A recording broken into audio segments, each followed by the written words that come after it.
harus ada keseimbangan antara HAM ya dengan apa yang menjadi mandatnya gitu. Tapi bukannya teroris ini juga udah ngebom menyebabkan begitu banyak korban yang tidak bersalah, tidak berdosa, itu bukannya itu memang udah hukumannya, ganjarannya buat mereka?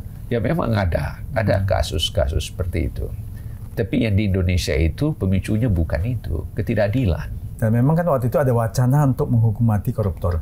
Tapi Komnas HAM adalah salah satu pihak yang menentang dilakukan hukuman mati bagi koruptor. Nah, gimana tanggapannya? Isu korupsi itu tidak bisa diselesaikan dengan kebijakan-kebijakan seperti ini, karena dia terkait dengan struktur politik kita. Bapak sebagai pegiat HAM, apa harapan Bapak terhadap Pak Prabowo untuk menangani masalah penganggaran HAM?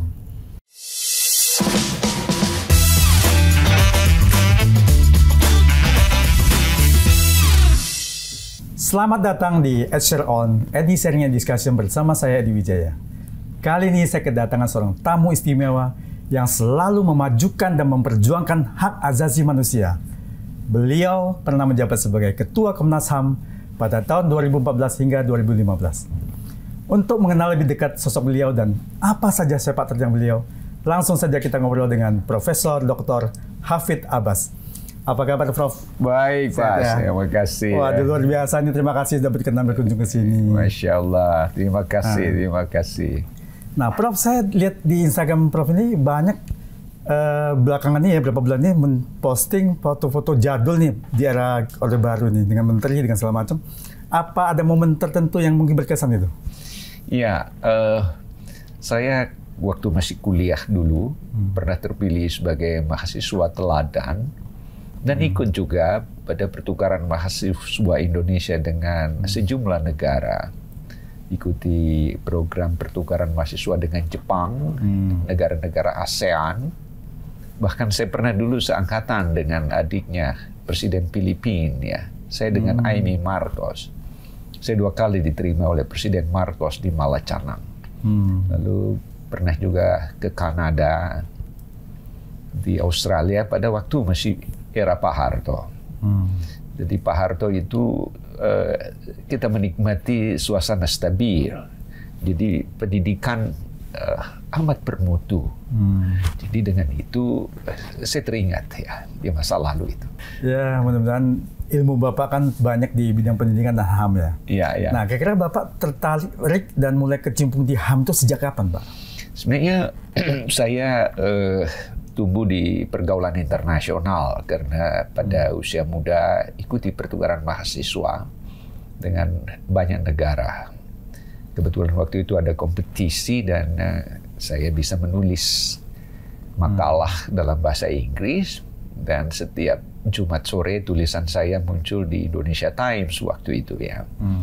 Dan saya melihat bahwa isu HAM ini adalah isu global dan saya meskipun baru saya secara resmi ya menangani urusan HAM ketika era Presiden Abdurrahman Wahid sebagai Deputi Menteri, tetapi sebenarnya perhatian pada isu-isu kemanusiaan, isu-isu demokrasi, isu-isu perdamaian itu telah menjadi ranah pergulatan intelektual ketika masih muda waktu itu ya Pak Edi.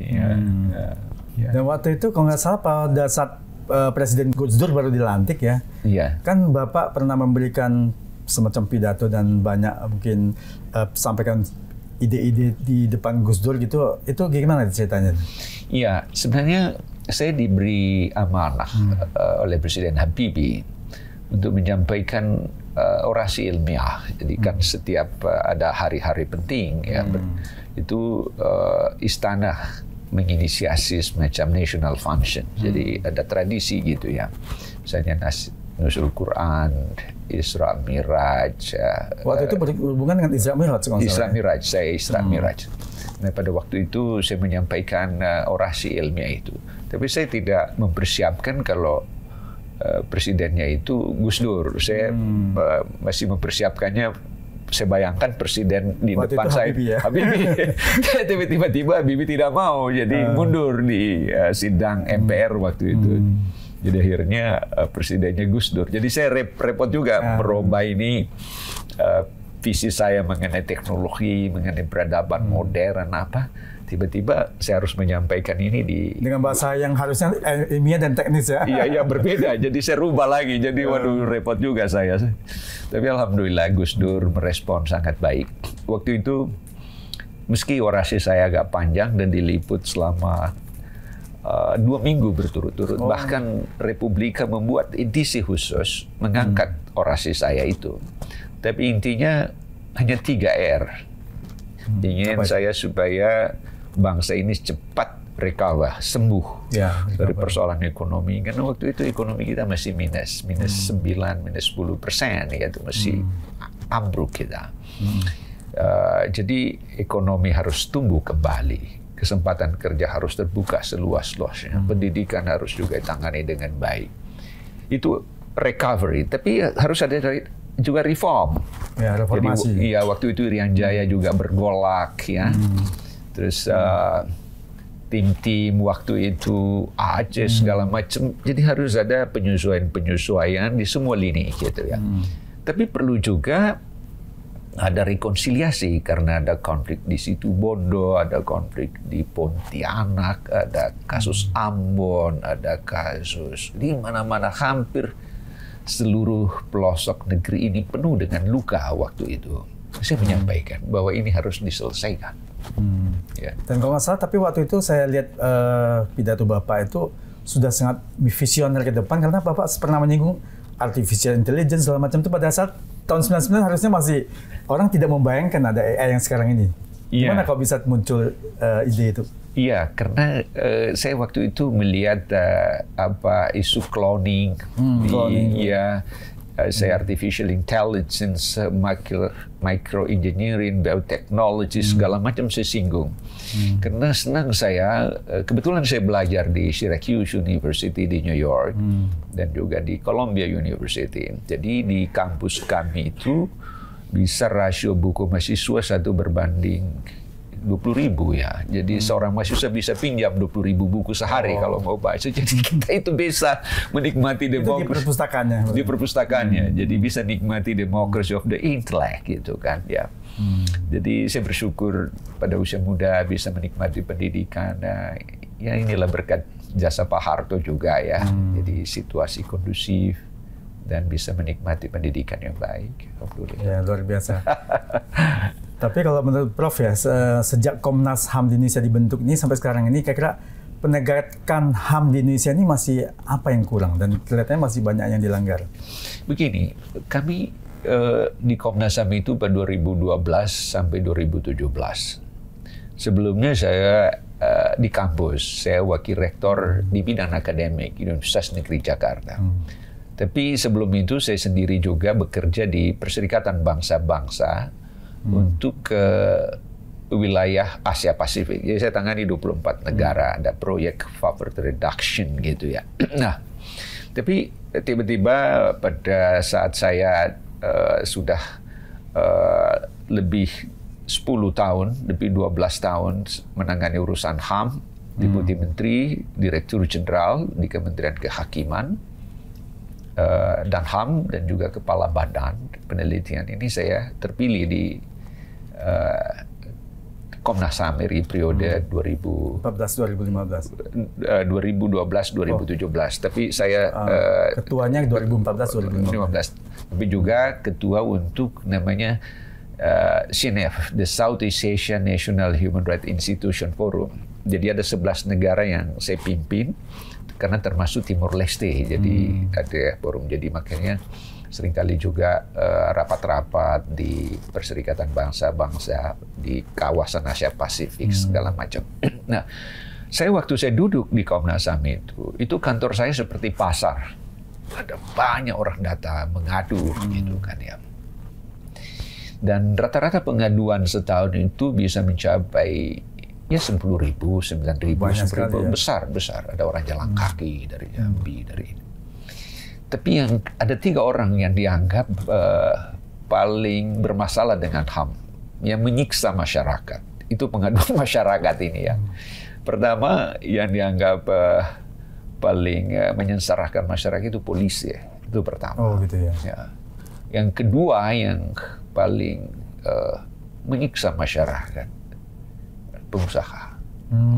Yang ketiga, yang juga paling kejam di masyarakat itu adalah Pemda, bupati, gubernur, wali kota, dan juga termasuk pemerintah pusat. Lebih spesifiknya apa yang dilakukan mereka yang menyiksa masyarakat?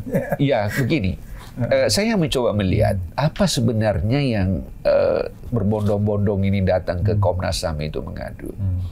Ada 3 masalah yang dikatakan.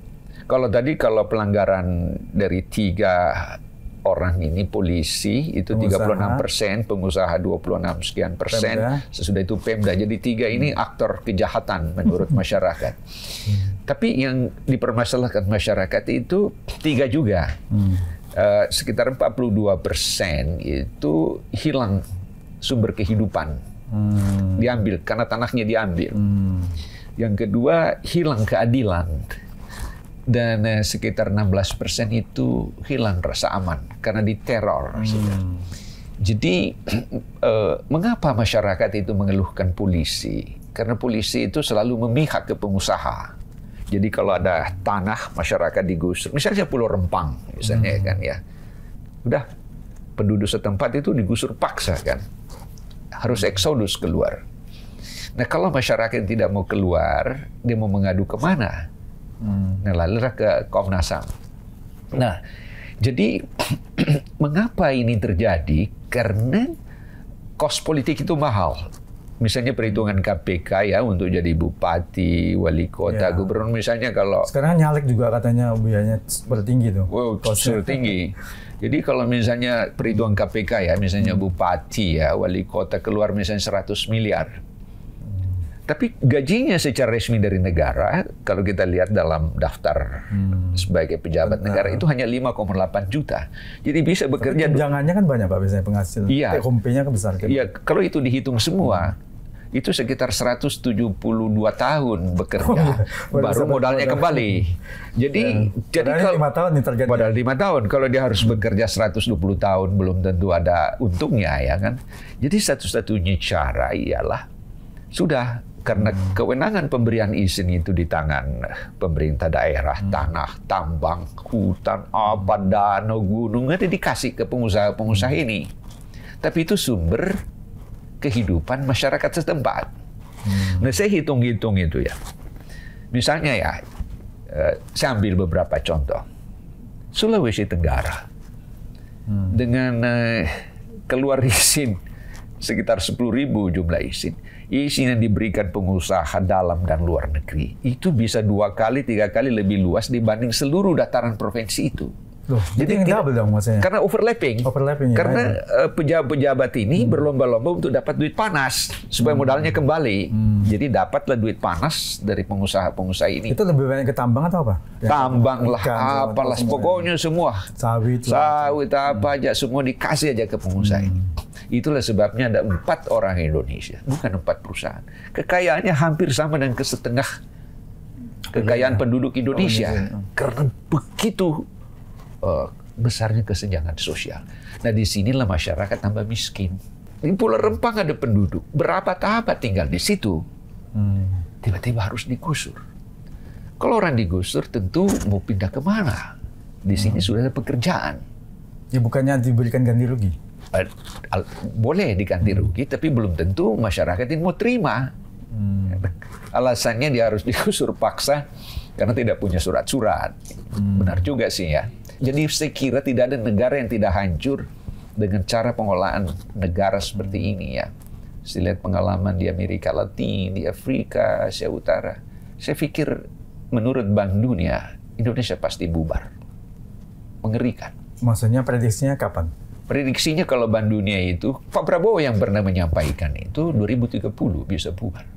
Kalau tidak berubah akhlak. Ya, kalau tidak berubah, tapi kalau berubah ya tentunya tetap. Oh ya, gitu, jadi negara raksasa. Jadi raksasa. Jadi makanya jangan sampai bubar. Bonus demografi ini harus dimanfaatkan betul. Iya, harus. Jangan sampai orang yang produktif tapi tidak berkontribusi dan malah skillnya nggak ada, wah kacau ini. Iya, tapi jangan diambil semua sumber kehidupan rakyat. Masa dikasih ke perusahaan ini? Harusnya diambil tapi tetap dipekerjakan atau dikerjasamakan dengan lokal penduduk setempat harusnya. Iya, kalau di laporan Rachel Monik, dia pelapor khusus Perserikatan Bangsa-Bangsa mengenai tanah dan perumahan di Indonesia. Dia datang ke saya di Komnas HAM. Ini orangnya baik. Dia bilang kalau Indonesia mau selamat, rumusnya 1, 2, 3. Apa itu? Saya bilang, what does it mean, Rachel? Dia bilang 1, itu kasih 1 bagian untuk orang kaya. Yang kelas menengah kasih 2, tapi orang miskin ini kasih banyak. 3 bagian. 3 bagian. Itu sarannya Perserikatan Bangsa-Bangsa, Rachel Monik. Itu senang saya baca laporan.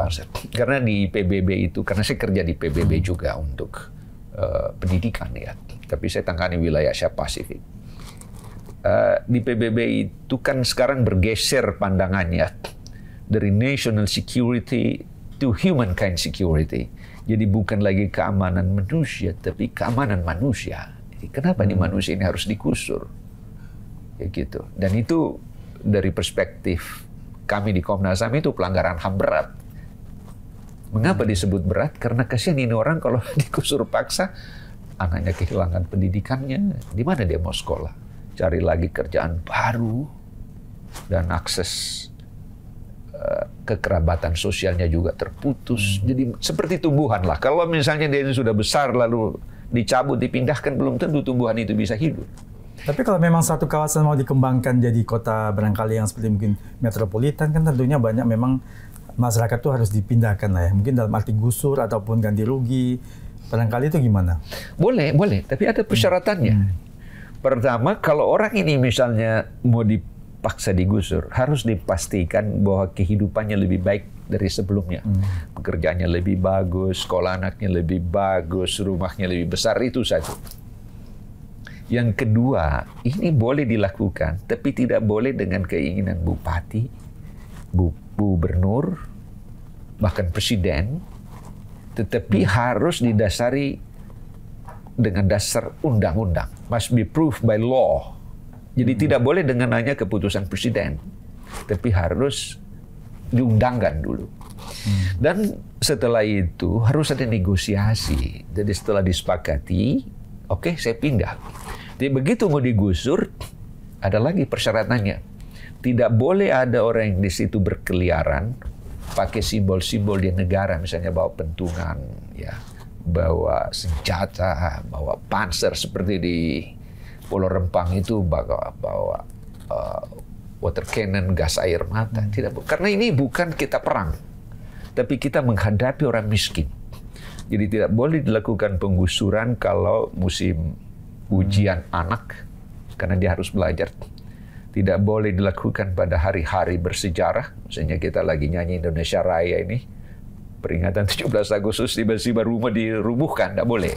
Tidak bisa juga dilakukan kalau cuaca buruk. Tidak boleh juga kalau di rumah itu ada orang lanjut usia, harus dievakuasi dulu. Persyaratannya indah sekali. Dan ini semua diabaikan. Tidak ada yang dipatuhi itu. Komnas HAM menyampaikan itu. Bahwa boleh menggusur, tapi ikutin SOP-nya seperti tadi. Ini aturan.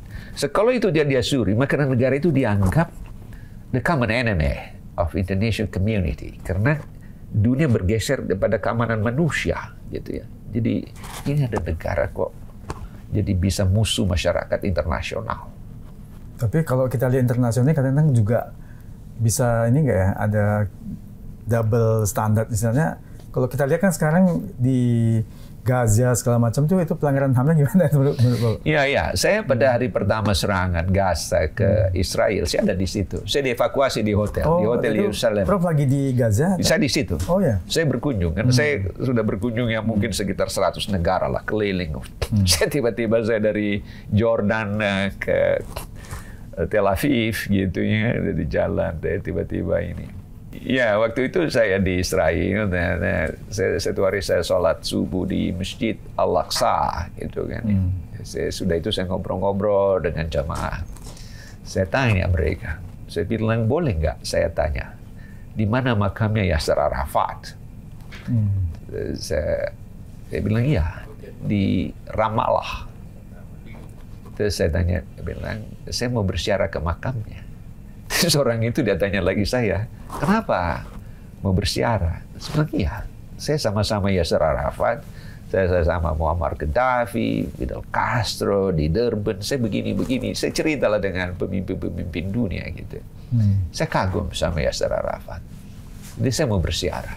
Ini foto saya perlihatkan saya dengan Yasser Arafat. Saya perlihatkan. Terus dia bilang, iya, saya heran kepada kamu. Kenapa kamu suka Yasser Arafat? Saya kaget. Iya, saya kagum.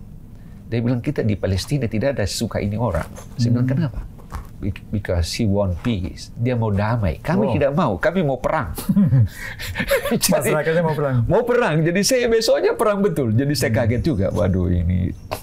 Jadi makanya kalau Mas Edi mau ke sana harus siap perang juga ya. Wah, ya aduh, saya kaget juga. Saya bilang, aduh itulah kehidupan masyarakatnya. Jadi saya mulai juga hati-hati jalan ke satu negara itu harus saya mengerti dulu. Ya. Jangan sampai saya dievakuasi, saya mau lari kemana nggak, waktu itu sudah di mana-mana, sudah diblok semua. Airport Tel Aviv sudah ditutup, saya hanya lewat di perbatasan jalan tikus lah, masuk di Jordan. Dan alhamdulillah bisa kembali ke Indonesia. Nah kan Bapak pernah juga bersama tim 13 dari Komnas HAM, waktu itu pernah memantau penanganan kasus terorisme oleh pemerintah, supaya pemerintah nggak menyalahi aturan. Nah kan terorisme ini kan melanggar HAM, membunuh segala macam. Tapi apakah memang hak dari terorisme ini juga dilindungi oleh HAM? Saya lihat pertama memang jangan kita ya dengan alasan terorisme lalu seenaknya orang itu diperlakukan tidak manusiawi, ditembak mati tanpa ada proses hukum yang accountable gitu ya.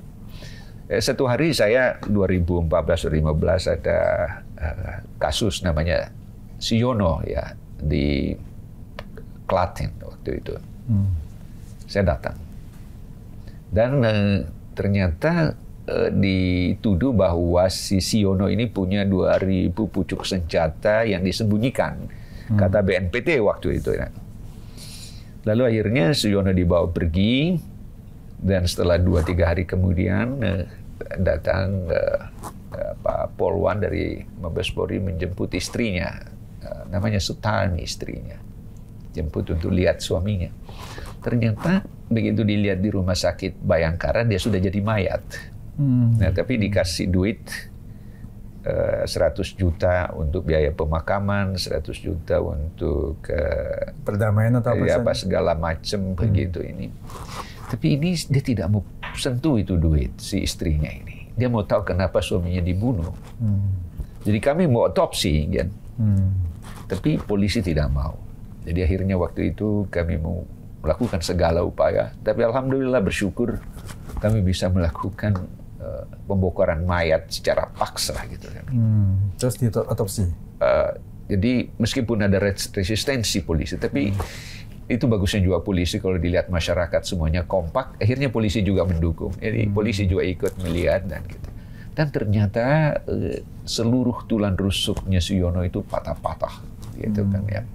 Jadi tidak jelas bahwa dia sebenarnya berkelahi gitu karena kelelahan sehingga meninggal, tapi ada satu penyiksaan yang amat pedih dan menyebabkan dia meninggal. Jadi sebenarnya lebih banyak rekayasa gitu ya. Karena ini proyek terorisme itu sebenarnya itu berkaitan juga Islamofobia, itu ciptaan Amerika dulu ya untuk mendukung militansi di Afghanistan supaya Uni Soviet itu bisa keluar dari wilayah okupasinya di Afghanistan. Jadi itu sebenarnya ciptaan. Jadi diciptakanlah semacam isu ya bahwa Islam itu radikal lah, Pak. Padahal sebenarnya akar dari semua persoalan itu ketidakadilan. Jadi gimana misalnya orang diambil tanahnya di pulau digusur? Kalau misalnya dia keberatan lalu disebut teroris, itu dia bukan teroris. Dia radikal karena diperlakukan tidak adil. Jadi hampir semua kasus-kasus seperti itu akarnya ketidakadilan. Tidak ada agama yang mau bunuh diri, tidak ada. Itu isu ketidakadilan. Dasarnya itu ya. Isunya ketidakadilan. Isunya ketidakadilan. Jadi kalau di yang pemerintah itu yang Bapak kawal 13 orang teman-teman di Komnas HAM itu adalah supaya pemerintah nggak nyalahi aturan.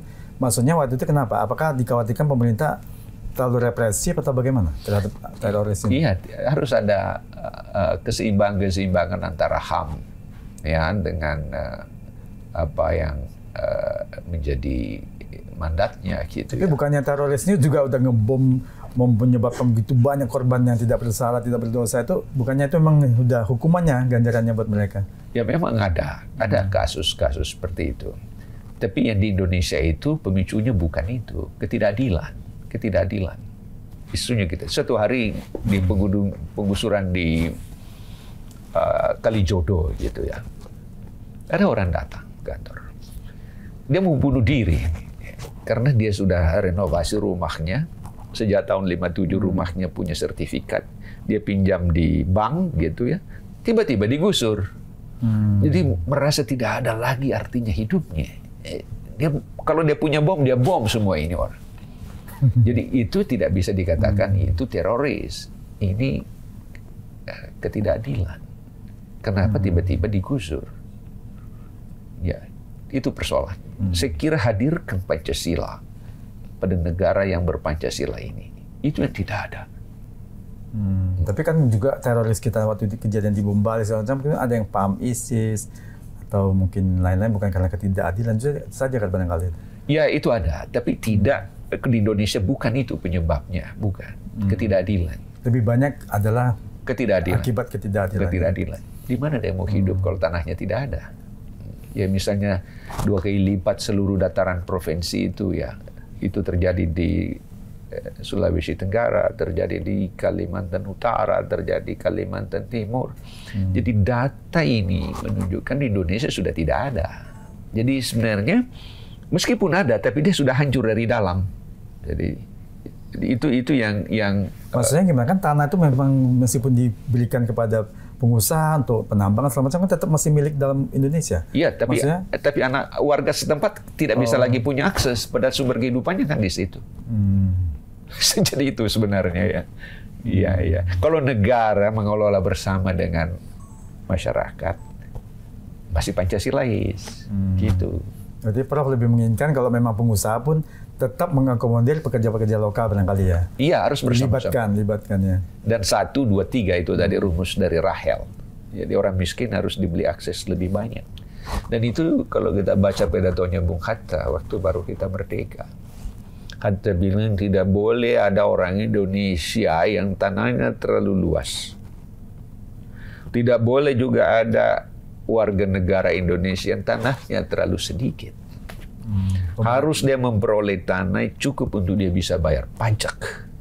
Harus dia bisa hidup dengan berkecukupan untuk sekolahkan anaknya, untuk hidup ini dan seterusnya. Indah itu pidato. Semua itu tidak diperhatikan itu. Nah, Komnas HAM menyuarakan itu.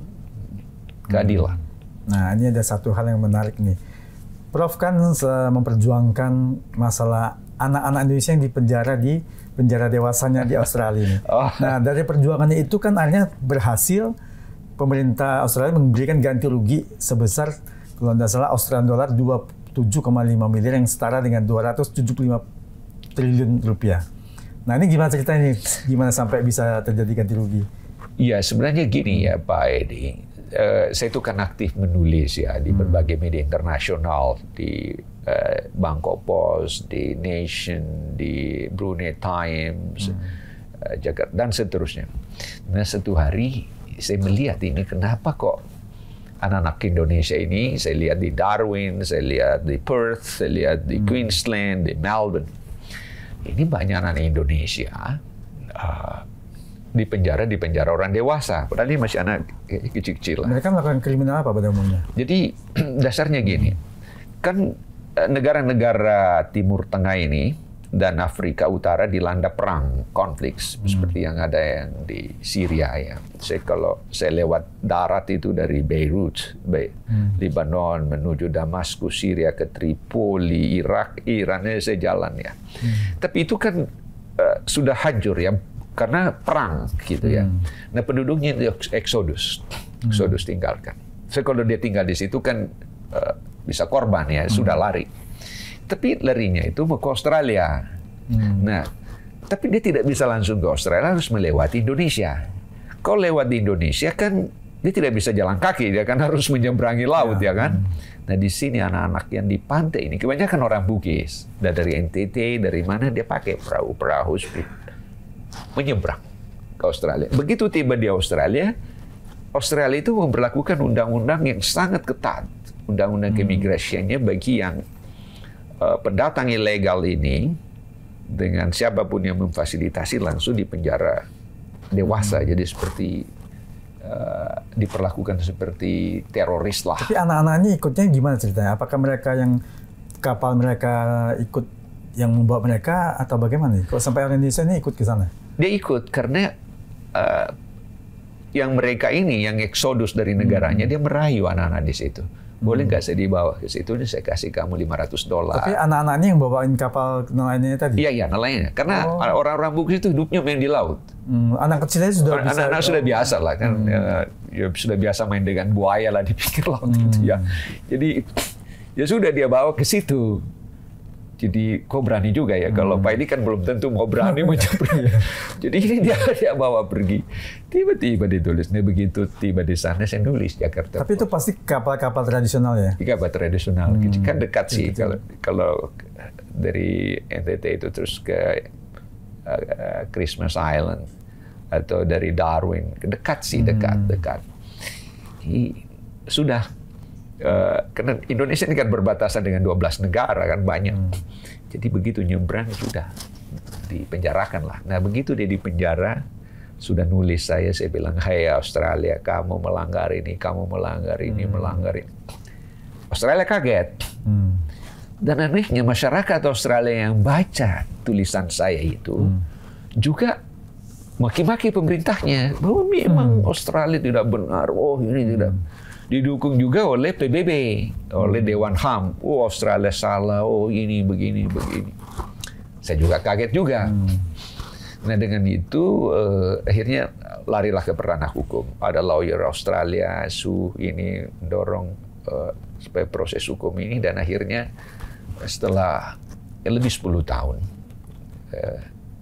awal tahun ini ya, itu Hakim Federal memutuskan untuk memberi kompensasi ke mereka yang pernah disiksa itu dengan kompensasi 27,5 miliar dolar Australia, jadi 275 triliun lah. Ya mudah-mudahan ini bisa bermanfaat bagi negeri ini. Atas perjuangan seorang profesor. Iya, yang menulis ya provokator aja. Provokasi. Tapi itu kalau salah sejak tahun waktu mentonya masih Pak Hasan Wirayuda. Iya, saya Wirayuda. Jadi udah lama sekali. Jadi tulisan saya itu dipakai di websitenya Kedutaan Besar Indonesia di Australia, ditaruh di situ. Jadi memang dia menjadi pertahanan kamu Australia. Dan ada yang aneh, satu hari kan Australia itu memutuskan dia tidak mau lagi kirim sapi ke Indonesia, tidak mau kasih daging ke Indonesia. Pada waktu itu kita perlu, apalagi saat-saat mau Lebaran, mau apa. Alasannya karena dilihat di televisi, sapi-sapi yang didatangkan dari Australia itu untuk memenuhi kebutuhan daging dalam negeri dibawa ke slaughterhouse, pemotongan hewan. Cara memotongnya itu menurut Australia terlalu kasar. Dia tidak sopan pada sapi. Dianggap kejam gitu ya? Dianggap kejam. Nah lalu kemudian sudah dihentikan. Di stop sama mereka ekspor ke Indonesia. Iya, karena kejahatan orang Indonesia pada sapi. Kalau menyembelih dengan tidak sopan gitu. Maksudnya sopan harusnya gimana? Jadi saya bilang, ayo Australia, kamu itu sopan sekali kamu pada sapi, tapi kamu tidak menghargai manusia Indonesia. Oh, yang anak-anak itu malah disiksa ya? Malah disiksa. Saya bilang, mana lebih berharga sapi atau kamu manusia? Jadi itu saya nakal juga, saya olok-olok ke Australia. Tapi saya ketemu dengan Kevin Rudd, Perdana Menterinya. Di satu hari saya berkunjung ke Parliament House. Saya juga nulis waktu Perdana Menterinya Tony Abbott. Ya, banyak sahabat saya di Australia. Saya ketemu siapa Alexander Donner, Menlu dulu, terus Carl Dalman, ya Jaksa Agung, ya, banyak lah. Jadi saya mencoba melihat ini supaya Australia oke deh. Kita baikan dong, kan kita bertetangga. Jadi saya bicara, masa kita mau bermusuhan kan? Jadi, dan Australia itu tidak usahlah curiga sama Indonesia. Itu saya tulis. Kamu punya investasi ke Indonesia hanya $216 juta. Tapi Singapura, yang amat kecil. Ya waktu itu saya tulis, waktu saya marah-marah sama Australia. Itu investasinya di atas $6 miliar. Sekian ratus kali dibanding Australia. Karena Australia itu dia merasa bukan tetangga Asia, tapi dia tetangga Eropa, tetangga Amerika. Saya bilang, gimana caranya kamu mau mengisolasikan diri? Kamu baikan dong dengan Indonesia. Masa kamu tidak tulus? Ayo kita bergandengan tangan. Mungkin dengan itu dia mau baik dengan kita ya kan? Gitu. Jadi saya bersyukurlah ya, mudah-mudahan aja Australia baik ya. Ya seperti lebih menghargai sapi dibanding manusia Indonesia. Ini aneh juga ini bangsa ini. Soalnya itu subjektif. Kalau Indonesia kan sembelih itu sudah sesuai aturan, sudah doa segala macam. Iya kan baca Bismillah lah, kita tidak tahu lah itu seperti apa kan. Jadi kalau Australia itu standarnya kan memang. Ya kan memang kalau semua sapi mau apa itu memang disembelih kan, memang gitu. Disembelih. Jadi ya sudahlah. Jadi kita dianggap tidak ada HAM-nya untuk hak sapi. Hak sapi, hamnya sapi. Gitu ceritanya. Ya, terus ini kalau tidak salah kan Prof ada kirim surat ke Presiden Prabowo nih tentang yang masalah pemberian kompensasi oleh Australia sebesar 275 triliun nih. Nah itu kira-kira supaya harapannya apakah supaya tetap di follow up pemerintah agar dibayar atau bagaimana? Ya karena gini, karena ini kan sebenarnya dari Australia itu niatnya katakanlah cuci dosa lah, gitu kan ya masa. Kalau kita pernah berbuat jahat pada orang dan kita tobat kan tidak cukup dengan minta maaf ya, kita harus recover ya kan. Tapi kan dana ini kan cukup besar. Tapi dalam mekanisme di balik proses itu namanya ya, karena masalah illegal migran ini kan ada 3 pihak yang berperan. Ada source countries, negara-negara yang dilanda perang, penduduknya tidak aman, eksodus. Tapi ada negara-negara transit, dia berada pada dia harus lewat di transit ini. Dan ada negara destinasi, destination countries. Ini 3 ini harus duduk sama-sama. Supaya ini tidak terjadi lagi pada kali-kali berikutnya di masa depan. Masyarakat pantai yang miskin ini jangan lagi digoda untuk membawa illegal migran ini nyebrang. Jadi mestinya pemerintah harus membina mereka. Diberi dia pendidikan yang baik, bisa mandiri, perlu juga mungkin ada lapangan kerja apa yang sesuai dengan mereka. Iya, supaya ekonominya tidak tergoda untuk melakukan hal ilegal. Nah, itu negara harus hadir. Nah, terserah nanti pemerintah Indonesia untuk memanfaatkan dukungan ini dan memberi juga manfaat. Tapi dana yang tadi ganti rugi tadi kok nggak dikejar di follow up, barangkali mereka lupa-lupa aja nih. Diam-diam aja barangkali nggak dibayarkan. Dia akan bayar, dia karena itu sudah. Jadi memang seperti itu ketentuannya ya. Jadi cuma memang harapannya negara harus hadir. Iya, saya sendiri juga tidak tahu. Saya kebetulan aja lihat saya koran ini kok ini. Waduh, masya Allah. Orang datang ke kantor saya. Ada yang pernah di penjara itu. Dia datang ke berterima kasih, ada foto saya. Saya tidak tahu kalau ini ada apa ini kok tiba-tiba kamu bawa duit 275 triliun ke saya. Wah, ini bukan saya kan. Jadi dan itulah kebaikan di masa lalu. Dan orang tidak pernah berpikir. Perjuangan di masa lalu ya. Karena menyuarakan itu kalau enggak kan nggak ini tidak ketahuan. Tidak ketahuan. Jadi saya itu sebenarnya saya tobat juga selalu mencari masalah. Kenapa sih saya mengungkap lagi ini yang gitu-gitu ya? Tapi kalau itu tidak terungkap, tidak ada orang yang tahu gitu ya. Tapi waktu itu juga saya dianggap juga mungkin orang gila, ngapain ngurus itu gitu. Tapi itu the power of writing gitu. Iya, luar biasa. Sampai mendapat respon semua negara dan PBB kan? Iya, PBB gitu ya Pak ini. Jadi jangan pernah berhenti berbuat kebaikan ya. Untuk sebuah mimpi kebaikan. Nah, tapi satu hal lagi nih agak sedikit kontroversial kan. Kan koruptor kita ini kan semakin merajalela. Tidak pernah ada efek jera, makin lama makin bertambah. Dan memang kan waktu itu ada wacana untuk menghukum mati koruptor. Tapi Komnas HAM adalah salah satu pihak yang menentang dilakukan hukuman mati bagi koruptor. Nah, gimana tanggapannya? Iya begini. Memang saat ini semakin sedikit negara di dunia yang memperlakukan hukuman mati. Tapi hukuman seumur hidup diganti ke situ.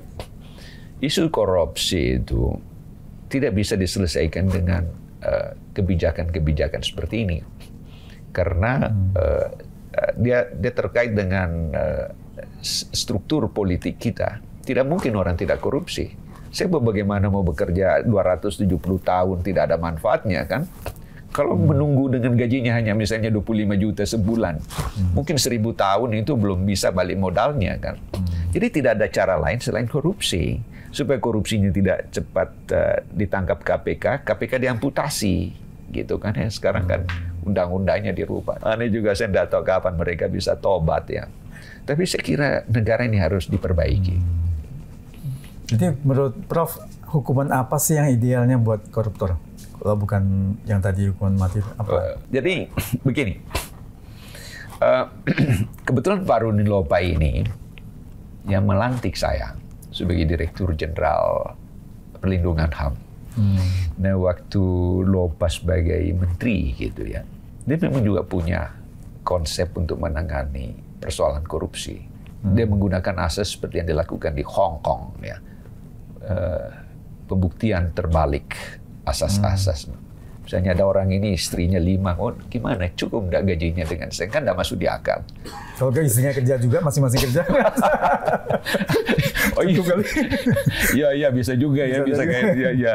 Tapi misalnya dia punya, misalnya punya mall, punya apa, padahal gajinya kan paling hanya misalnya 5 juta sebulan kan, gaji pegawai negeri kan kecil-kecil. Kok tiba-tiba punya kekayaan besar? Lopa bilang ini harus ditangkap, dicek. Nggak usah lah tanya terlalu panjang, borgol aja gitu, karena sudah jelas ada pembuktian terbalik. Jadi waktu Lopa menjadi menteri kami, jadi kalau kami mau rapat dan Lopa itu lihat kita, terus misalnya saya pakai arloji, terus Lopa tanya, saudara Dirjen, itu kamu punya arloji kamu pakai itu Rolex ya? Saya bilang, iya Pak Menteri. Dari mana kamu bisa beli arloji begitu? Gajimu hanya sekian. Jadi kalau mau ketemu dengan Pak Lopa, pejabat-pejabat teman-teman saya pada Dirjen, cari dulu arloji plastik dulu ya. Yang murah-murah dulu. Iya. Dan kalau kami rapat dengan Pak Lopa, waktu itu yang ngatur besarnya honorarium itu Lopa sendiri. Ya semua yang hadir, misalnya si ini profesor ini kasih honor pada rapat kita ini pada sudah dari pagi sampai sore, di bawahnya menteri.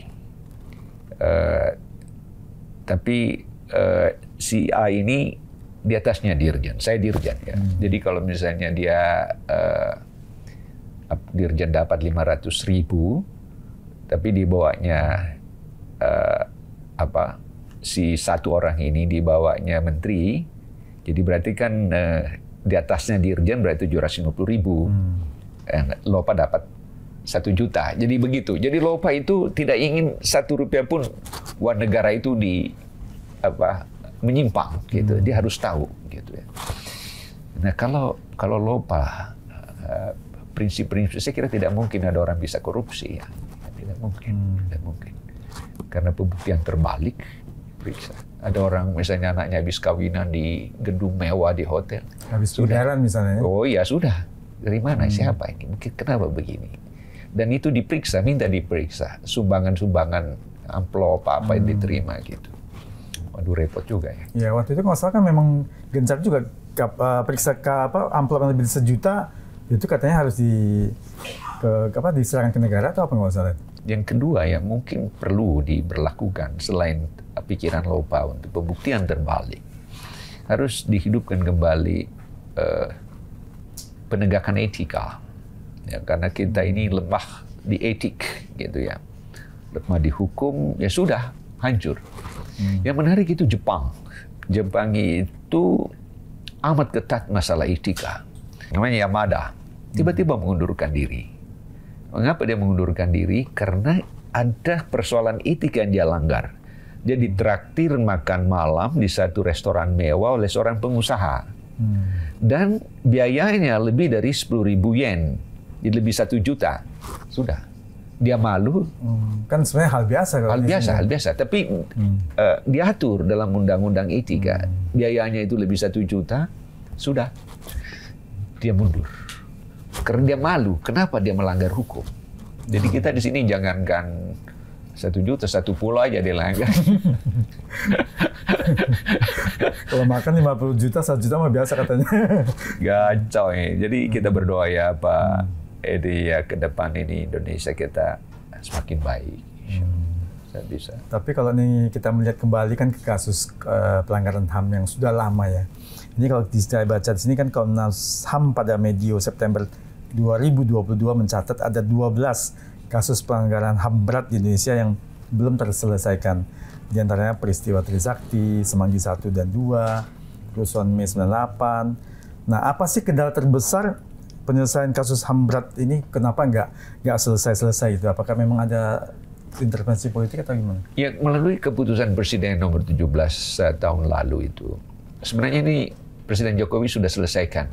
Jadi negara mengakui bahwa negara bersalah atas terjadinya kasus-kasus itu, termasuk kasus tragedi 1965 gitu. Jadi waktu periode saya memang PKI, ya itu periode itu masih ada, tapi tahun lalu itu Presiden Jokowi mengambil keputusan dengan melihat bahwa negara yang bersalah, makanya diberi kompensasi. Jadi karena negara bersalah, maka semua korban ini diberi kompensasi gitu ya.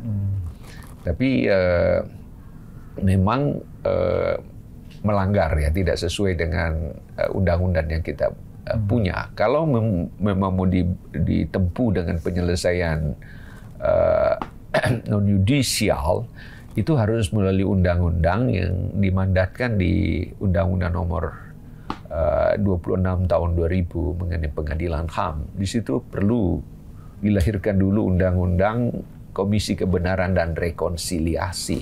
Jadi seperti yang dilakukan di Afrika Selatan. Lalu dilihat gimana ini, siapa yang korban. Jangan orang mengaku kami bersalah kalau korban itu tidak ketahui siapa korbannya. Atau korbannya ada tapi belum tahu siapa sebenarnya yang melakukan kesalahan. Nah, tapi Presiden sudah belum diketahui korbannya secara jelas, dia mengaku bahwa dia bersalah kan. Termasuk yang kasus G13 PKI? Termasuk. Karena itu banyak, mohon maaf ya, artinya perjuangan-perjuangan dari TNI kan mereka juga sangat kecewa kalau memang itu. Oh iya ya, kecewa. Ini masih juga bom waktu juga karena ada resistensi dari teman-teman dari TNI. Karena sebenarnya waktu itu kita melihat bahwa kekuatan PKI waktu itu juga bisa melakukan sebaliknya. Jadi bisa menggunakan kekuatan bersenjata ya. Nah, tapi kan Presiden Jokowi sudah mengakui bahwa negara yang bersalah. Ya, mungkin saja nanti pada entahlah kalau Prabowo ingin mengoreksi lagi ya. Ya. Bapak sebagai pegiat HAM, apa harapan Bapak terhadap Pak Prabowo untuk menangani masalah pelanggaran HAM? Iya, gini ya, ada 3 ya Pak Edi. Pertama, ada upaya-upaya yang harus dilakukan secepatnya ya, supaya semua tragedi, semua kasus-kasus di masa lampau itu ya, itu bisa disembuhkan ya. Jadi meskipun ada mekanisme yang diselesaikan oleh Presiden Jokowi, tapi kalau itu menimbulkan kekecewaan di sana sini karena tidak memenuhi standar, itu harus dipenuhi. Itulah satu agenda ya. Yang kedua, hadirkan keadilan lah ya. Jadi waktu Mandela menjadi Presiden Afrika Selatan, kan juga lagi di pelanggaran HAM pada rezim apartheid, yaitu pada kulit hitam, itu luar biasa. Tapi apa yang dilakukan oleh Mandela ketika jadi presiden? Dia lakukan dua hal. Satu, ada undang-undang Equity Act, undang-undang pemerataan. Jadi tanah yang dikuasai kulit putih ini yang tidak terhingga luasnya, itu diambil kembali oleh negara dan diberikan secara adil kepada masyarakat kulit hitam. Tapi ada lagi undang-undang yang kedua yang disebut BBE, Broad Based Black Economic Empowerment. Undang-undang yang memberdayakan ekonomi secara meluas masif bagi warga miskin kulit hitam di seluruh Afrika Selatan. Sekira yang pemerintahan ke depan harus menghadirkan juga gitu pada masyarakat yang miskin ini. Dan masyarakat miskin ini ada 18 kelompok miskin. Ada petani miskin di Jawa yang tanahnya nggak ada, ya 1/4 hektar, kecil. Apalagi sekarang dengan ekspansi ini, yang mungkin kuranglah dari 1/3 hektar. Terus ada lagi nelayan miskin, ada buruh informal, ya pekerja informal, ada penyandang disabilitas, ada masyarakat terpencil, ada orang lanjut usia, ada pengungsi, ada IDPs, dan seterusnya dan seterusnya. Ini negara harus hadir karena duit yang beredar ini bukan untuk mereka, karena dia tidak punya guna, ya kan? Jadi duit yang beredar di Indonesia ini dinikmati beberapa orang saja, karena persyaratan untuk dapat duit negara dipenuhi. Tapi penjual bakso, penjual gorengan itu tidak mungkin. Padahal dia juga warga negara Indonesia. Kenapa hanya yang menikmati negara ada? Hanya ini saja, beberapa orang aja. Nah, di Afrika Selatan itu dikoreksi. Saya kira itu juga harus dikoreksi. Bukannya Indonesia ada punya program juga apa istilahnya pinjaman kepada masyarakat kecil, UMKM segala macam, mikro. Ini mungkin nanti harapan Bapak Prof kepada Presiden Prabowo supaya memperhatikan usaha mikro ini ya, supaya bisa tersentuh oleh bank-bank yang memang khusus menangani pengusaha mikro. Ya, dan kalau bagus tuh dikasih makan gratis, tapi dikasih juga amplop ya secara berkelanjutan ya, supaya jangan lagi ada miskin juga. Bisa kayak raya juga ya Pak Edi ya. Aduh. Mungkin istilahnya modal usaha yang modal usaha. Tapi memang kalau modal usaha ini kadang repotnya itu kalau nggak dibina juga nanti nggak bisa balik, nggak bisa pengembaliannya. Ini repot. Jadi artinya diberikan usaha, modal usaha harusnya juga dibina supaya usahanya bisa maju. Nah, ini ada pengalaman saya waktu saya tangani proyek di berbagai negara ya. Waktu saya membantu UNESCO untuk wilayah Asia Pasifik untuk poverty reduction, gimana menghilangkan kemiskinan di negara-negara sini. Dan saya menulis juga mengenai apa yang saya lakukan itu di dalam 3 jilid buku Knowledge Based Economy. Jadi tidak ada lagi orang miskin karena dia sudah punya ilmu, gitu ya. Di buku itu dipublikasikan oleh Asian Development Bank, tapi tim penulisnya itu ada banyak dari Bank Dunia, Carl Dalman, ya Presiden Bank Dunia lah, inilah pakar-pakar seluruh dunia kumpul. Saya nulis. Sebenarnya intinya itu di situ ada 4. Dan mudah-mudahan Pak Prabowo bisa adopsi ini. Kalau ingin menghilangkan semua orang miskin di Indonesia. Di situ pertama di buku Knowledge Based Economy itu kami tekankan ICT. Jadi ada digital business. Ada kasus di Malang, ada seorang di PHK gitu ya. Garasi mobilnya dipakai untuk buat pecel lele gitu ya, tapi dijual online. Setiap hari dapat omset sekitar 15 juta. Wah, jadi bagus. Digital business. Dan di seluruh Indonesia sudah bisa terjangkau dengan digital. Penjualan Internet. online maksudnya? Penjualan online. Jadi ICT ini dipakai untuk kesejahteraan. ICT kira-kira apa itu singkatannya? Ya, Information Communication Technology. Jadi teknologi digital. Ya. Jadi itu ada juga teman saya ya, asisten rumah tangganya buat kue tradisional namanya pisang hijau ya di Bugis itu. Dia buat. Dia ada orang ulang tahun, dia pesan. Dia bisa juga dapat sekitar 10 juta sebulan kan. Jadi ini bisa dijadikan pilar pertama untuk menyelesaikan kemiskinan. Ada 4 ya, itu baru 1. Yang kedua, jangan ada orang Indonesia tidak punya basic life skill. Dulu zaman Pak Harto, mengapa Pak Harto sukses? Karena ada paket A1 sampai 100 di Kementerian P dan K. Jadi A1 itu misalnya beternak lele kan, buat telur asin, cara buat kecap begini-begini. Jadi ini keterampilan. Jadi semua orang itu punya mimpi masa depan karena dia punya skill. Nah, jangan sampai ada orang yang hidupnya tidak punya skill, apa bisa menjahit, apa bisa. Ya. Itu yang kedua. Jadi ini tugas negara menghadirkan satu proses sehingga tidak ada orang yang tidak memiliki skill untuk bisa hidup mandiri. Yang ketiga, harus ada peran universitas seperti yang dilakukan oleh Muhammad Yunus di Bangladesh. Saya berkunjung ke Dhaka ya, saya lihat apa yang dilakukan Yunus. Jadi sederhana sekali. Jadi ada inovasi-inovasi meskipun bantuan Yunus hanya $10, hanya 150 ribu di apa ini gitu. Dan dibantu wanita-wanita miskin, perajin-perajin bambu.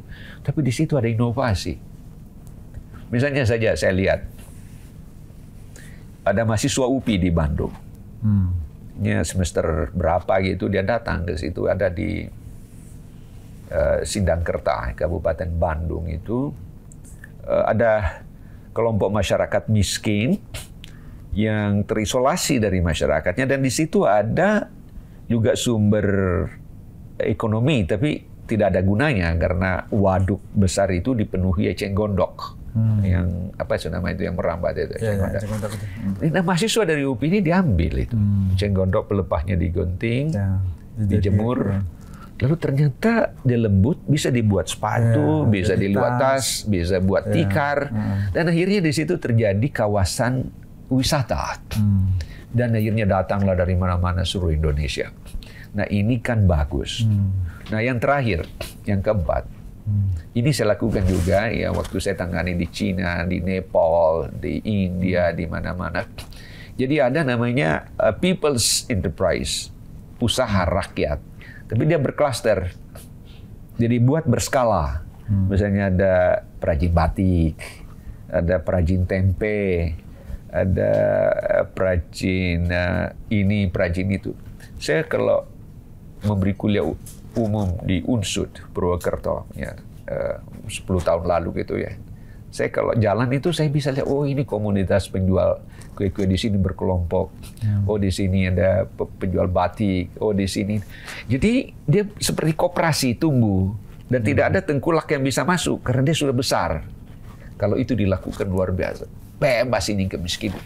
Di empat program utama. 4 program itu. Dalam buku, nanti saya kirim bukunya di digital itu. Jadi yang diurus oleh negara ini ialah mereka yang lemah ini. Itu fungsi negara, melindungi segenap bangsa Indonesia dan seluruh tumpah darahnya. Yang saat ini diurus kwitansi. Jadi di mana-mana kwitansi aja diurus oleh aparat-aparat kita. Ya. Maksudnya gimana kwitansi? Mengenai bagaimana caranya ada berkahnya untuk masuk kantong. Itu konyol itu kan. Bukan rakyat yang diurus. Jadi Pak Edi nanti kalau jadi calon gubernur juga, Pak Edi nggak kepikiran. Jadi saya kira mudah-mudahan ya yang mengurus kwitansi itu bisa dihentikan lah ya, yang diurus rakyat. Tapi biasa kalau itu malah untuk terima duit nggak pakai kwitansi Pak. Oh, di bawah tangan Pak. Oh iya, nggak pakai tanda terima Pak. Oh iya. Saya kalau dikasih kwitansi bisa ditangkap KPK ya. Aduh, Masya Allah. Nah ini cerita sedikit lagi tentang, kalau Bapak kan selama ini kita cerita tentang HAM ya. Nah, tapi kan Bapak juga adalah seorang akademisi, guru besar Universitas Negeri Jakarta. Nah, ini tentang persoalan UKT nih, biaya UKT yang dirasakan sangat berat buat mahasiswa ini. Ya, ini Menurut Prof gimana nih supaya jadi masyarakatnya mahasiswanya bisa pada semuanya kuliah dengan biaya yang murah? Saya ikuti pidatonya Pak Presiden Prabowo itu. Dia ingin supaya nanti di perguruan tinggi negeri tidak juga ada gratis, ya? gratis gitu ya. Gratis. Kita makan gratis, kuliah gratis, sana juga ya. Jadi mudah-mudahan itu bisa terpenuhi kan ya. Jadi sebab kalau kita berjanji dan kita tidak tepati ya. Kalau saya janji istri saya tidak tepati, itu saya berdosa kan. Jadi menjanji satu orang dan tidak ditepati, itu dosa. Apalagi kalau berjanji dengan 300 juta penduduk. Saya tidak tahu di neraka mana itu ya nanti di ininya ya. Nah kalau itu kita berharap bahwa UKT itu bebas. Mestinya, saya lihat misalnya di tempat saya di Columbia University di New York gitu ya. Mahasiswanya sedikit. Hanya sekitar tidak sampai 25.000. Waktu saya di sana masih sekitar 20.000. Tapi universitas ini setahun dia punya annual budget mendekati 400 triliun. Itu materi mana Mas? Dia dapat karena jeripaya intelektualnya. Dia kerjasama dengan penelitian NASA, penghasilan dari pendapatan penelitiannya, kekayaan intelektualnya. Bisa dapat. Sekarang ini kalau dibuka di Google-nya Columbia University, itu sudah 101 atau mungkin sudah mendekati 150 dosennya dapat hadiah Nobel gitu. Kalau Harvard, tempat saya juga ngajar di pusat kajian Asia, itu sudah mungkin mendekati 200 dapat hadiah Nobel. Ini Indonesia ini negara keempat terbesar penduduknya di dunia, belum satu pun orang yang dapat Nobel. Ini satu universitas kecil ratusan dapat Nobel karena pendidikannya bermutu. Nah, karena dia mengelola kampus dengan democracy of the intellect, dia dapat dana luar biasa. Dia punya endowment 15 miliar dolar. Ada annual budget 11 miliar dolar kali 15.600 sekian. 400 triliun lebih lah. Sedangkan Nadiem mengelola dana untuk seluruh Indonesia itu hanya sekitar 98 triliun. 4 kali lebih besar atau 5 kali lebih besar dari satu universitas kecil. Karena di situ ada orang-orang yang jujur, orang-orang yang tidak tinggal di apartemennya gitu ya, atau malas masuk kantor gitu. Jadi kalau orang-orang itu bersungguh-sungguh untuk sebuah idealisme memajukan yang tertinggal, negara itu maju. Ini bukan negara, satu institusi kecil gitu. Tapi universitas kita tuh jarang mengadakan satu riset apa segala macam yang berhasil membuat satu produk misalnya dipatenkan, itu kan bisa dia mendapatkan uang. Itu kenapa nggak dilakukannya? Gimana penelitiannya kalau hanya sekian ratus ribu, misalnya 5 juta, kan nggak bisa gitu ya. Misalnya mau berkunjung ke Papua meneliti, misalnya malaria, tinggal di sana. Papua saja berapa tiketnya. Kalau dikasih misalnya hanya 10 juta, kan belum sampai di Papua, duitnya sudah habis ya kan. Jadi ini juga banyak yang tidak masuk di akal dari kebijakan negara. Saya kira ini harus jauh ditotal lah ya. Artinya riset itu perlu ditingkatkan. Oh, perlu ditingkatkan. Perlu ditingkatkan. Iya.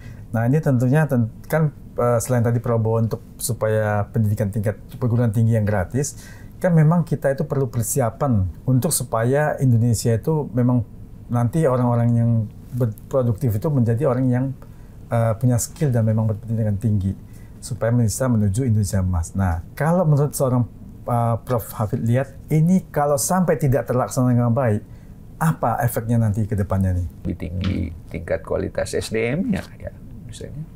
Jadi saya senang ya melihat apa yang disampaikan oleh Abdullah Badawi.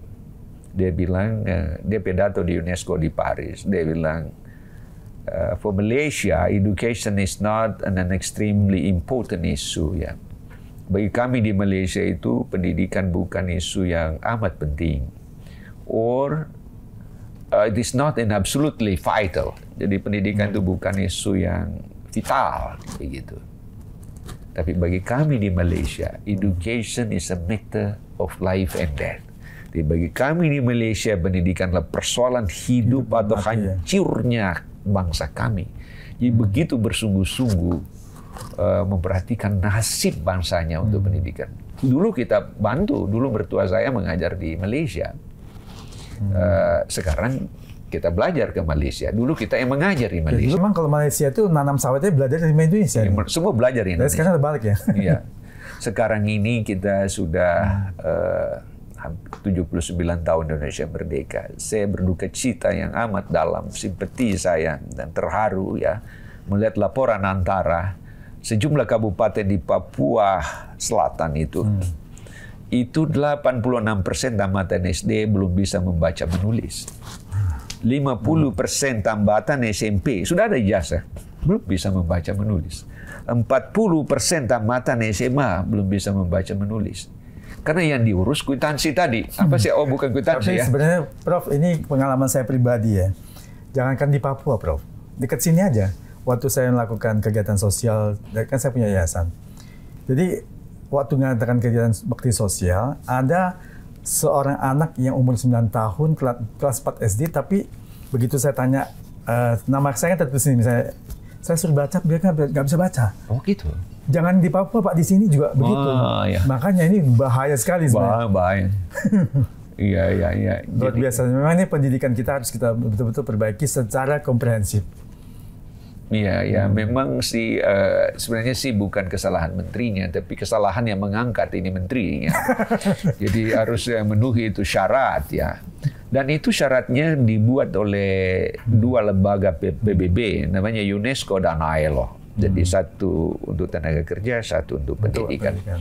Ada dua persyaratan.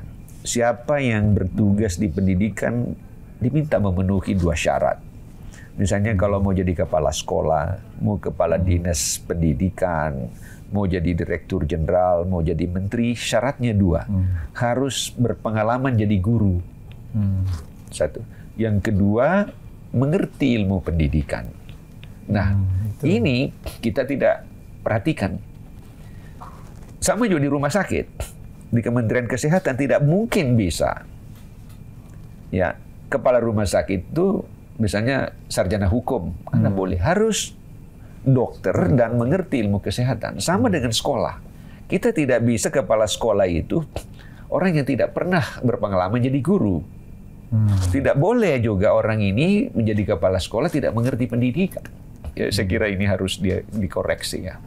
Memang kan alasannya katanya itu kan jabatan politis dan hanya butuh manajerialnya, tidak ke teknis bidangnya. Iya, tapi makanya ini dibuat panduannya oleh UNESCO dan PBB. Nah, ini kan yang belakangan ini marak masalah gelar profesor nih, yang diraihnya bisa dengan instan dan nggak tahu dari asal-usulnya. Menurut Prof gimana nih? Ya, saya sendiri ini kan Profnya asli, Prof ya. Saya malu juga disebut profesor ya kalau baca itu ya. Kalau Prof kan memang asli. Iya, jadi memang profesor itu gelar akademik. Jadi bukan gelar politik. Jadi profesor itu guru besar, dia mengajar. Jadi kalau tidak pernah mengajar, mestinya tahu diri, ya kan. Dan untuk dapat jabatan itu tidak mudah. Harus berpengalaman mengajar begini, sekian mata kuliah dibina, sekian ini penelitiannya, sekian ini. Tapi kan apa sih yang tidak dilanggar di Indonesia ini kan ya semua. Jadi ke depan ini juga harus ditertibkan. Ya. Nah, satu lagi nih yang tentang Doktor Honoris Causa yang kemarin Raffi Ahmad sempat heboh, ini menurut Prof gimana? Ya, jadi gini, kan namanya universitas itu universal. Jadi makanya dalam ilmu itu tidak ada namanya matematika Batak, fisika Sunda atau kimia Bugis, enggak. Karena ilmu itu universal. Begitu juga universitas. Ya, universitas itu kalau definisinya UNESCO begini ya, enggak apa-apa ya saya pakai bahasa Sunda ya.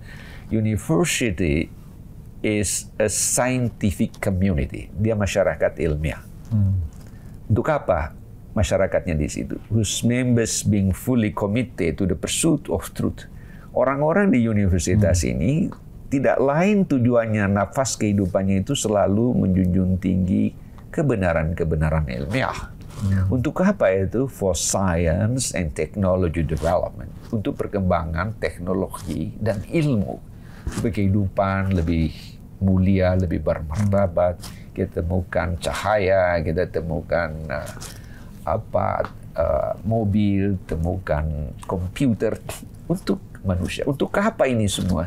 Supaya manusia lebih sejahtera, for democracy, for prosperity, for dignity, for human right promotion and protection and justice is in the creation of a world peace, pedia dunia itu. Ini mestinya dia tidak seenaknya ya gelar-gelar itu diberikan kalau tidak memenuhi kriteria-kriteria yang universal tadi. Dia harus tumbuh di ranah keilmuan tadi yang tidak hanya semata-mata pada satu aspek, karena ada 3 di situ dalam Tridharma perguruan tinggi. Ada ranah pendidikan, pengajaran, ada ranah research, ada ranah pengabdian pada masyarakat.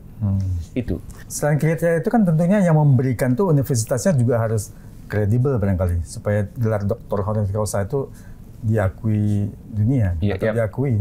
Jadi ada dasar sebuah universitas itu memberi kehormatan ini pada kepentingan universal, bukan hanya pada lokal tapi seluruh umat manusia. Manfaatnya saya memajukan HAM di Indonesia itu, Samuel Huntington bilang bahwa tidak mungkin HAM di Indonesia itu bisa tumbuh karena banyak Islam. Timur Tengah tidak tumbuh karena banyak Islam. Itu di bukunya The Clash of Civilization. Tapi kan ternyata tidak tumbuh. Jadi saya menulis di berbagai media, lihat coba Indonesia, coba kebebasan kita nikmati, demokrasi tumbuh.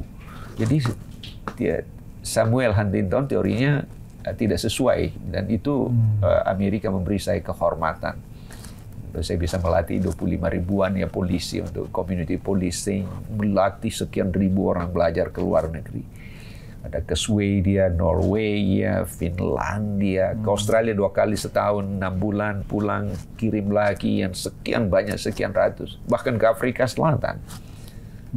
Saya kirim juga ke Kanada, ya, ke Amerika Serikat, ke Prancis di Strasbourg, ke kemana-mana.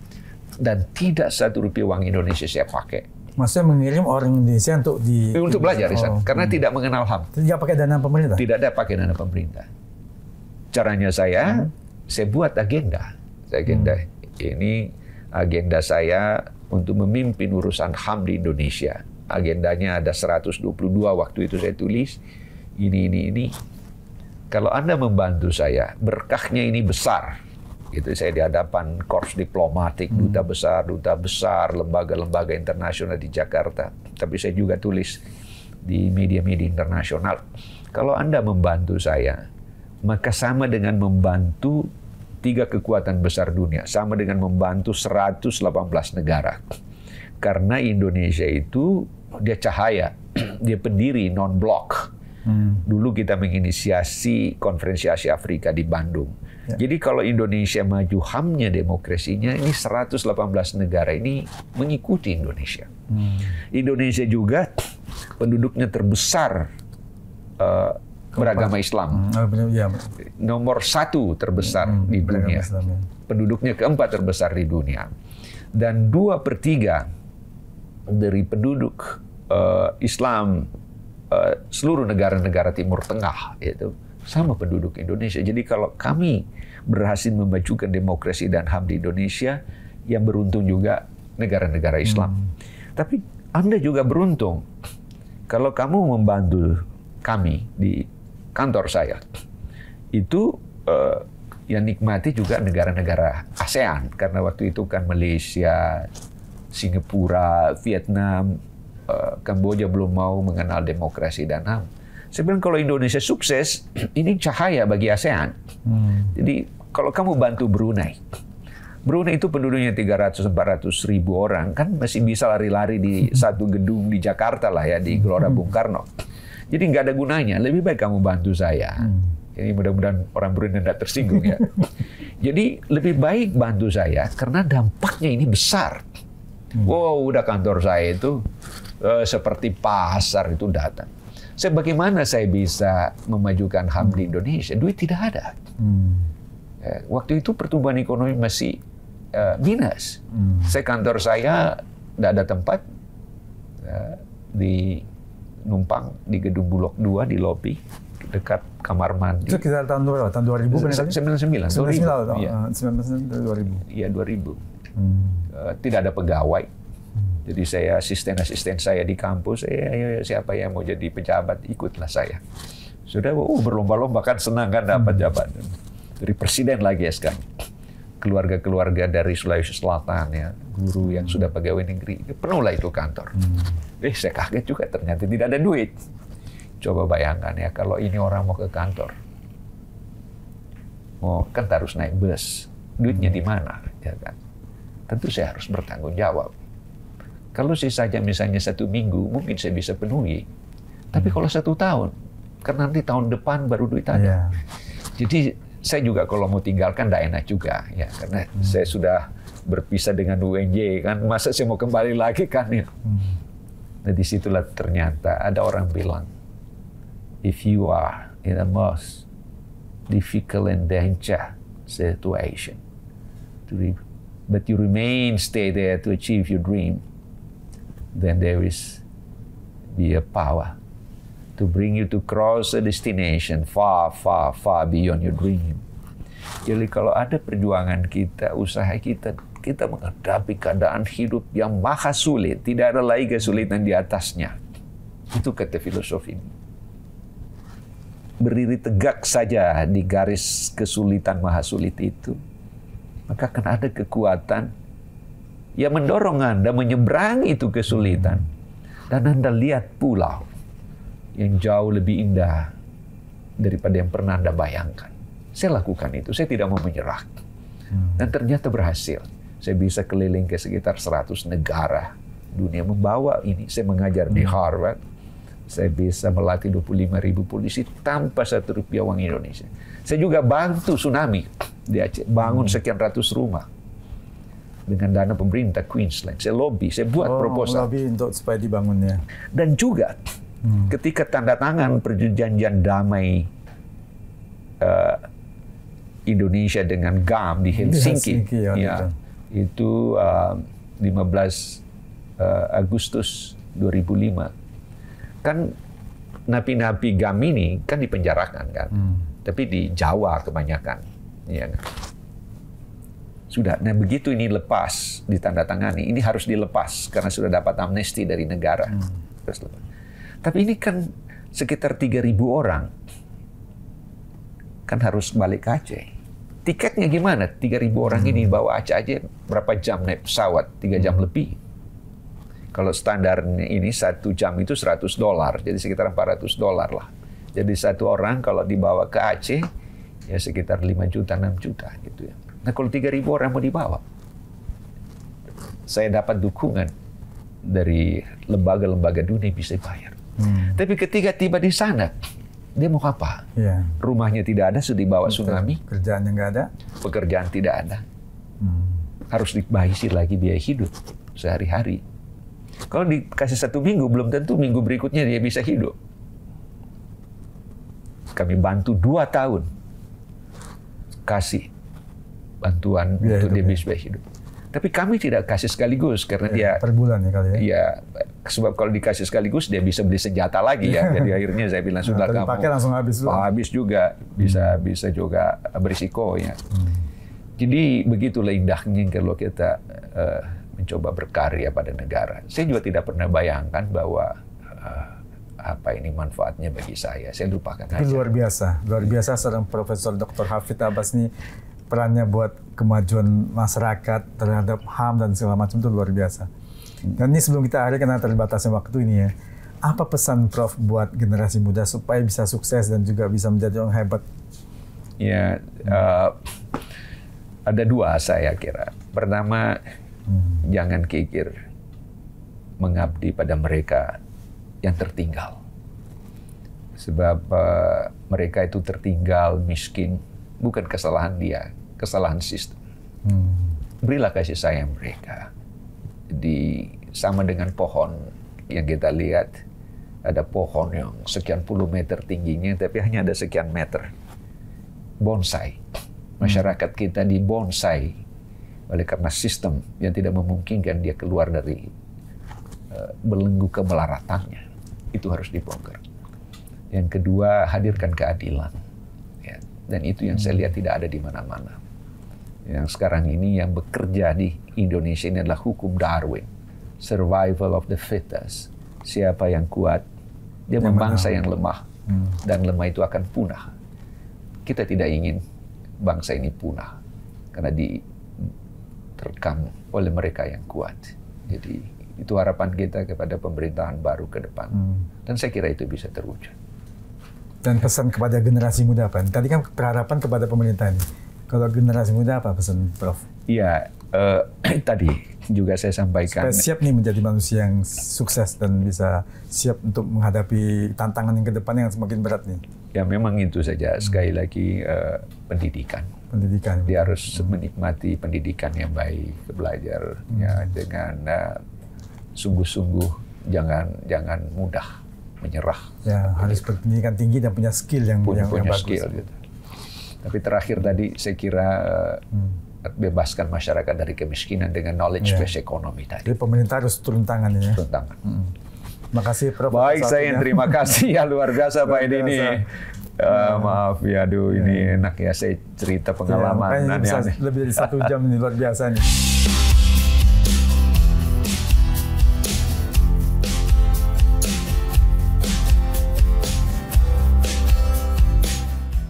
Sobat setia SR-On, itulah tadi obrolan saya dengan Profesor Dr. Hafiz Abbas. Semoga sharing pengalaman dan ilmu beliau bermanfaat buat kita semuanya. Nantikan obrolan berikutnya yang tetap menarik bersama narasumber yang wow dan amazing hanya di SR-On, Edi Sharing Discussion, podcast yang kreatif, inovatif, dan informatif. Sampai jumpa.